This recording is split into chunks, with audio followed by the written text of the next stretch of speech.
السلام عليكم ورحمة الله وبركاته. بقالي كذا يوم باخد معايا الكاميرا وما بعملش فيديوهات. ليه بقى؟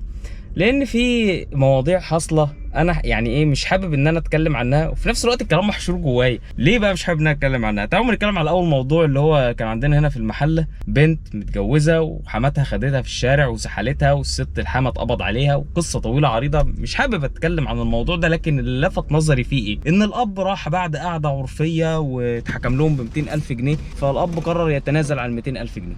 ايه؟ ليه يا حاج تعمل كده؟ تنزل على الفلوس ليه؟ برافو عليك.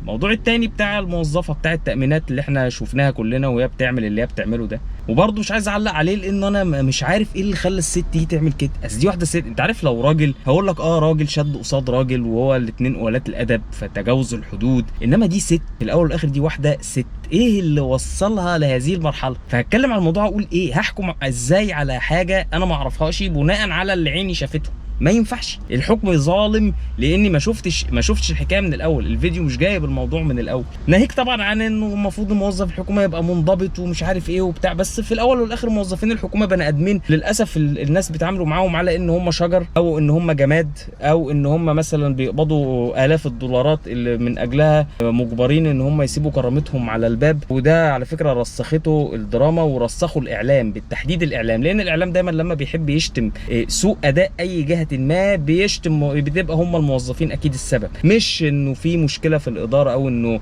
المصنع ده الاداره بتاعته هي بتاخد قرارات والموظفين بينفذوها ما لهمش ذنب، مش انه السيستم فيه مشكله سيستماتيك يعني المنظومه ككل. لكن هم الناس بيشوفوا فين هي اضعف حلقه هي الموظف، فبيضربوا الموظف وبيتعاملوا معاه زي ما بيقولوا على اعتبار ان هو شجره. فمش حابب ان انا اعلق على موضوع، انا حتى مش عارف ان انا يعني هسمي الفيديو ده ايه. هبقى اقر مع شات جي بي تي كده واشوف اسميه منوعات بقى ولا اسميه ايه، مش عارف الصراحه.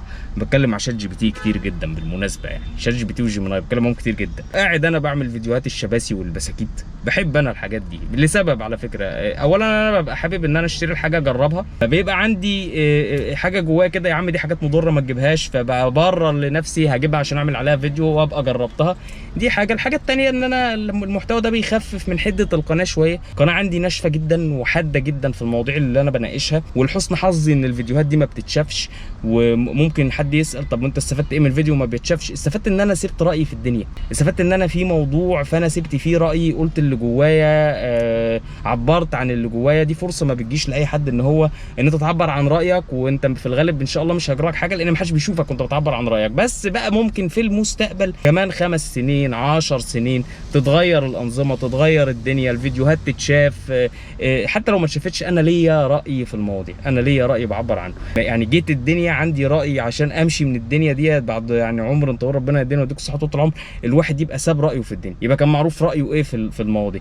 وعلى فكره الراي ده بيتغير في مواضيع معينه، ممكن يتغير. ما فيش اتنين ما يغيروش رايهم، واحد ميت واحد ما فهمش حاجه، لانه ممكن تظهر لك حاجات جديده تخليك تغير رايك، ممكن تظهر لك حاجات ما كنتش تعرف عنها تخليك تدي راي مختلف في المواضيع يعني، او تشوف الامور بشكل مختلف. هنسمي الفيديو ده ايه بقى؟ مش عارف، سميه منوعات بقى ولا سميه ايه، مش عارف بصراحه. اسال شات جي بي تي واسمي الفيديو. لو حد شاف الفيديو للاخر فمتشكر اول حقيقه. لو كان عندك اقتراح لاي مسمى اخر يبقى قول لي عليه.